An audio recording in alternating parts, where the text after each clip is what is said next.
शांत भी हो जाइए जोधा। आपको भी बिना साक्ष्यों के शहंशाह के पास जाने की क्या आवश्यकता थी? आपने स्वयं कहा था ना कि किसी के भी कहने पर शहंशाह महामंगा को दोषी नहीं मानेंगे।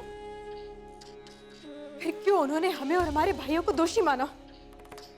जानती हो मोती, शहंशाह की सबसे बड़ी दुर्बलता क्या है? कि वो कान के कच्चे हैं। वो उन्हीं की सुनते हैं जिनकी वो सुनना चाहते हैं।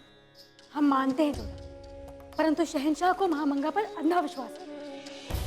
इसलिए तो उन्हें कुछ दिखाई नहीं दे रहा है। विश्वास से मनुष्य विश्व जीत सकता है, परंतु अंधविश्वास केवल विनाश लाता है। अरे दोषी उनके सामने खड़ा है और वो उसे ढूंढने की बात कह रहे हैं। आप क्यों इतना उनके विषय में सोच रही हैं? आपको और आमिर को दोष रहित मान लिया है ना उन्होंने, तो बस वो जो कर रहे हैं उन्हें करने दीजिए। यदि हमारे हाथ में होता मोती तो उनकी सोच भी हम अपने दिमाग से दूर कर देते। इतनी घृणा है हमें उनसे, और हम क्यों उनके विषय में सोचने लगे? यदि आप उनके विषय में नहीं सोचती हैं, तो उनके अपनी संतान खोने पर इतना बुरा क्यों लगा था आपको? हमें बुरा उस माँ के लिए लगा जो माँ बनने का सुख भी नहीं पा सकी। हमें बुरा लगा कि हम एक ऐसे पुरुष की पत्नी है जो कि विवेकहीन है, दिखाने के लिए क्रोध, देने के लिए दंड और लेने के लिए प्रतिशोध, यही उनकी परिभाषा है। हमें इस बात का क्रोध है कि क्यों अकारण उन्होंने हमारे परिवार का अपमान किया। हमें इस बात का क्रोध है कि क्यों वो लोगों की भी नहीं सुनते हैं जो उनके शुभचिंतक हैं। क्योंकि उन्हें महामंगा से प्रेम है जोधा। परंतु महामंगा को उनसे प्रेम नहीं है। स्वार्थ के कारण महामंगा ने शहंशाह से प्रेम किया और स्वार्थ के कारण उनकी होने वाली संतान को मार डाला। वो समझ नहीं रहे कि उनके पास जो लोग हैं वो इसलिए है क्योंकि वो शक्तिशाली है।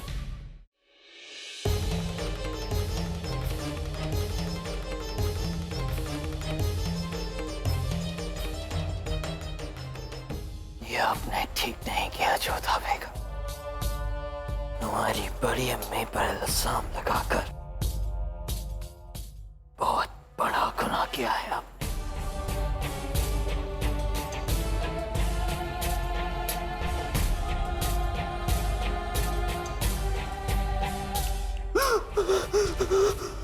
क्या हुआ रिश्ता?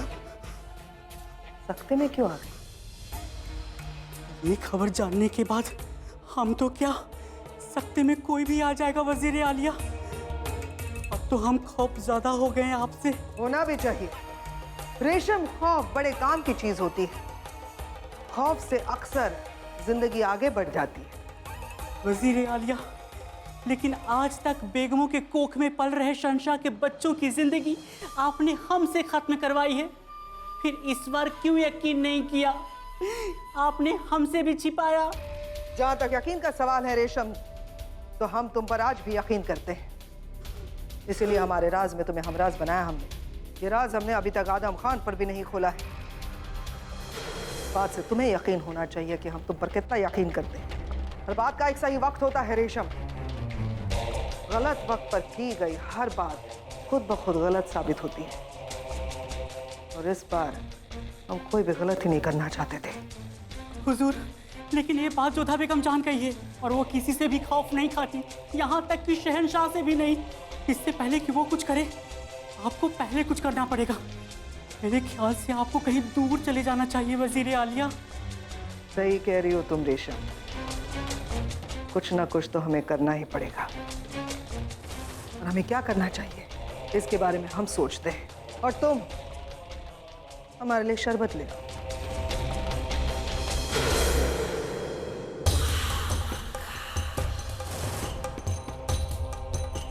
बेगम जोधा, सियासत में आप नौसिखिया है और हम शातिर खिलाड़ी।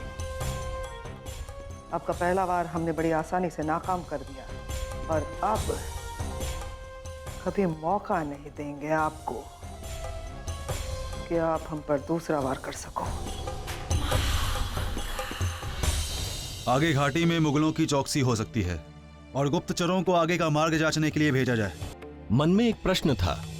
मुगलों के विरुद्ध सेना जुटाते जुटाते वर्षों लग जाएंगे, परंतु उन वर्षों में जलालुद्दीन की शक्ति भी बढ़ जाएगी।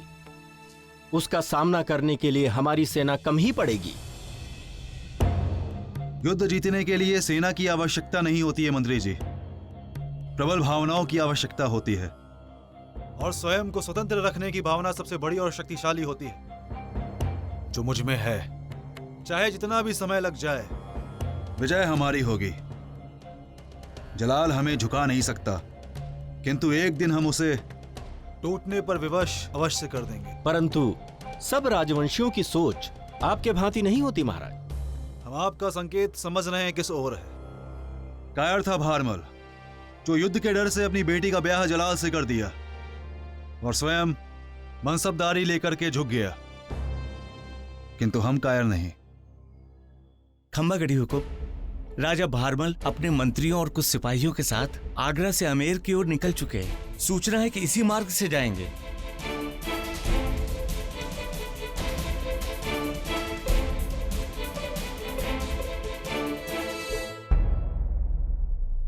शहंशाह का इकबाल बुलंद हो, बेगम जोधा आपसे मुलाकात करना चाहते हैं। भेजो उन्हें। जी।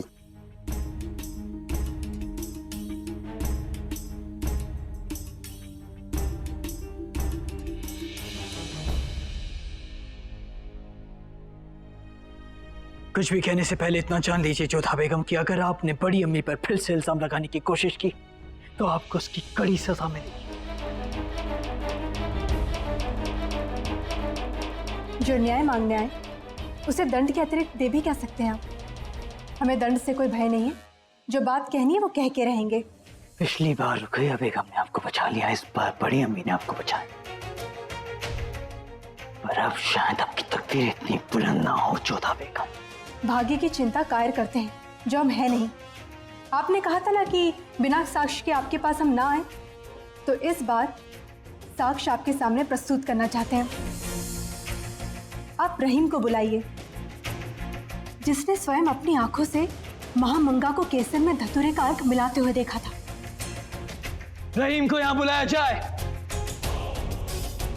ताज्जुब होता है जोधा बेगम कि आपने 4 साल के बच्चे को अपनी साजिश में शामिल कर लिया। अब महामंगा को षड्यंत्र करते यदि 4 साल के बच्चे ने देखा तो इसमें हम क्या कर सकते हैं? आप हमारी बात का विश्वास तो करेंगे नहीं।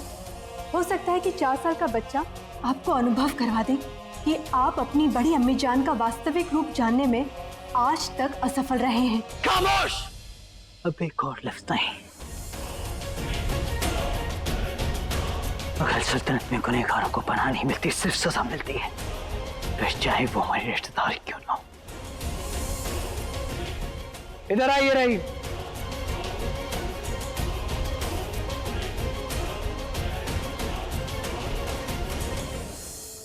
देखो बेटा रहीम, उस दिन आपने हमें डिब्बे के विषय में जो कुछ बताया था ना, वो शहंशाह को बता दो। रहीम, क्या आपने वो डिब्बी ली थी